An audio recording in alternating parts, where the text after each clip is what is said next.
Dennis, massive improvement from your side today. Are you a happy man tonight?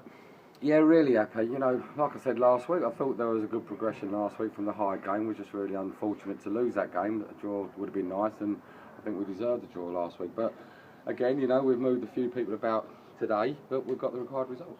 People would probably have looked at you early on and thought, what on earth has he done today? There was a few changes, Garns in midfield, but did he epitomise everything that was good about your team today? Yeah, I think sometimes the supporters think I'm in one flew over the cuckoo's nest or something. But no, you know, we had a game plan today. The idea was, you know, to have Rene's pace and Zach Mills's pace at the defence, because their three up front are dangerous and quick. So we try to stop that threat. And Garns was there to break play up, which he did, and we wanted to try and get him arrived in the box late because they're not the biggest team. So we wanted that aerial threat, and he's done that. And we asked Kane to play out wide to carry the ball for us, because we knew we'd be under pressure at times and we needed an outlet. We needed somebody to get it and carry the ball, and he's done that. He's carried it the length of the pitch, countless occasions, got us corners, and we've scored from the corner. So everything we've asked them to do today, they've carried it off. So the players have been fantastic. And Kane, a player who frustrates at times, but perhaps delivered his best ever performance for Boston today. Yeah, you know, if we can just get him running in straight lines like that, then he's the perfect winger. You know, he's so direct, he's not frightened of anything, and he'll just keep going straight lines down the wing, and he tries to get the cross in. If he can't get it in, it goes for a corner. So he's done what we've asked him to do. I thought he had a great game. And Greg Tempest's set-piece delivery was spot on. Pidge worked himself space twice and ultimately won you the game. Yeah, I mean, early on he had 3 or 4 corners that he put too long over the back stick. But, you know, we've asked him to, you know, just tidy it up and get into areas that if we do attack it and win the header, that we can score from it. So he's done that, and then the deliveries were fantastic. And Pidge does what he does best. You know, he always seems to get his head on the corners. Lately it's been going wide and off target, but today he's put them in. And the onslaught never really materialised. You kept them at arm's length, but then they got what seemed a soft penalty, but Joel Dixon capped a good debut with a good save. Yeah, I'll have to look it on the video, but, you know, Connor had his arms by his side and he's just leant in to try and control it on his chest. You know, if it's hit his hand, I'll have to see it on the video. But it seemed really harsh because it was more maybe ball to hand rather than hand to ball.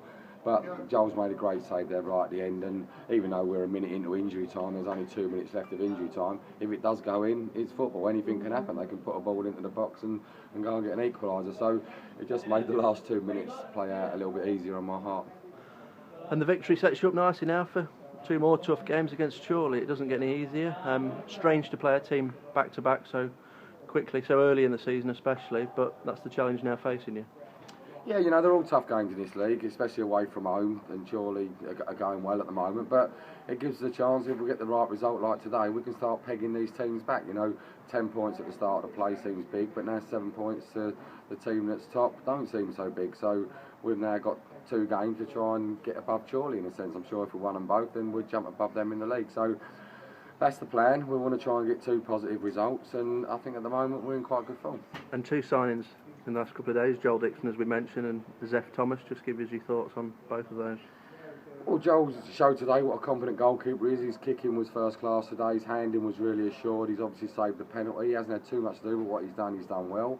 And Zeph, as you've seen today, he's another nice tidy player. You know, he'll work hard and he'll create opportunities. I think he's a way off fitness-wise because he hasn't really played for anyone consistent this year. He's just been playing in his the Caribbean Cup for his team, so he's not played that many matches. So we just need to build his fitness up, and getting him minutes here and there will help. He can play in a 21s game next time we play, and we'll work him hard in training. But a nice victory to end a tough week, and you can enjoy your weekend for once. Yeah, absolutely. You know, it's a great victory. Like I said, you know, it's all about progression.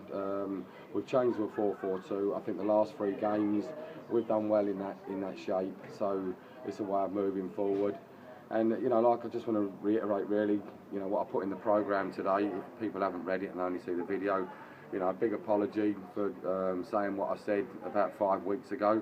Because for me, whatever club I've been at, I've always wanted to try and have a rapport with the fans. You know, we had the Green Army thing going on. That's all stopped in the last 5 weeks. And I just want us to get behind, you know, the team, me, you know, the chairman, everything, this football club, and to try and drive us on to better things. But, you know, I said something really stupid, you know, it's a bit of banter. I'm from London, it's what we do down there, and I understand that, you know, it's wrong for me to do it up here. So I sincerely apologise. I hope I haven't offended anyone, and I hope I'm trying to get that rapport back that I had with the fans before I said that. So hopefully they'll get behind us, and like I say, I'm sorry.